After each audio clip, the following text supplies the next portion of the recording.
In Gotham City, I've been treated unfairly. Superman is angry because the survivors from Earth 2 didn't listen to him before. Now they want his help, but he's refusing. Instead, he's just going to watch everything fall apart, enjoying seeing the consequences of their actions. Batman accuses Superman of secretly enjoying the chaos unfolding. Superman denies it, blaming the people for choosing Batman over him. Flash confronts Superman to prove he wants to save the world. Batman suggests Superman regained his powers, just to make them beg for help. Suddenly, they hear a voice, blaming the city's downfall on its own faults. They challenge the voice to come out and fight. Despite searching, they can't find anyone. The voice seems to be everywhere at once. Superman flies away, acknowledging his inability to save the city from its downfall. He hears the cries for help but decides not to intervene, letting the destruction show what happens to those who go against him. Heroes from Earth 2 narrowly escaped from its destruction. Batman shares his thoughts, reflecting on the recent events, where he and the others were making a final stand against Apocalypse, before being transported to their current location. Uncertain whether it was Darkseid's plan or some cosmic intervention,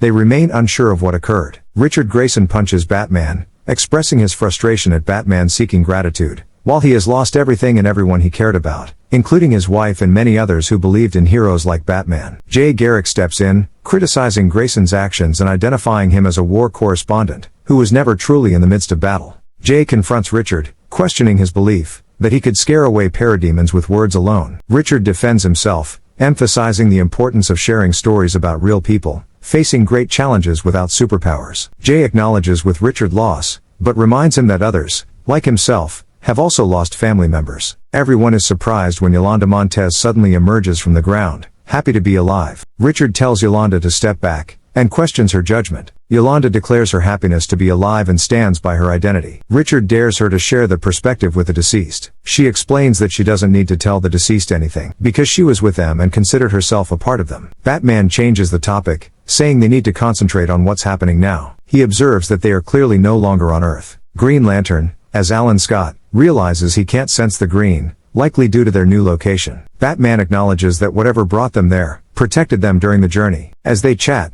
they come under attack. Flash alerts them to the threat from underground. Yolanda observes that it's not just the ground, but the entire planet seems to be attacking. Richard questions if Apocalypse has returned for another assault. Richard notices a curved wall forming around them, creating a dome. He realizes someone is trying to trap them inside. Richard notices that the metal is constructing a barrier. Green Lantern confirms that his powers are also weakening. Batman urges Superman to prevent the creation of a potentially catastrophic barrier. Telos confronts the Earth 2 survivors, questioning their presence on his planet without their city. Green Lantern reveals that their city has been destroyed, and they may be the only survivors left. He suggests that their planet might not even exist anymore. Telos finds this unacceptable. Telos mentions protocols for bringing guests to Telos, and finds it odd that they arrived without a host city. He questions if he miscalculated somehow. Flash emphasizes the need to determine their location first, if they want to escape from their current situation. Green Lantern demands to know the whereabouts of Telos's master, insisting they need to speak with him. Telos explains that he waited until the last moment before their world faced destruction,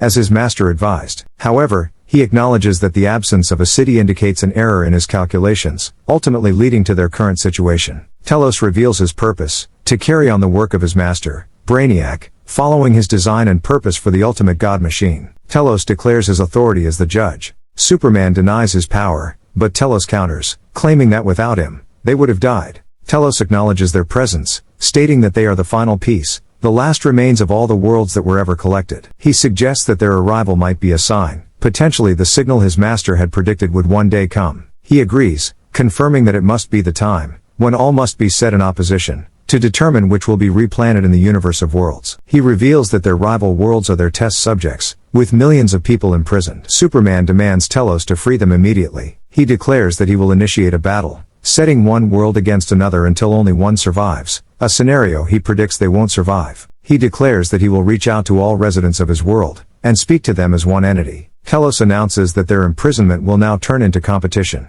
with only one city among many chosen to survive. Defenders from each domain will battle each other, and only the greatest heroes will live. Disobeying him will result in their cities being crushed, denying him will lead to their people being destroyed. Batman questions Telos's plan, stating that the heroes won't fight each other. Superman asks if Telos is doing what his master wanted, saying it seems crazy. Telos claims that it's not madness but destiny, part of a process called Convergence. He declares that the event has begun and must be witnessed.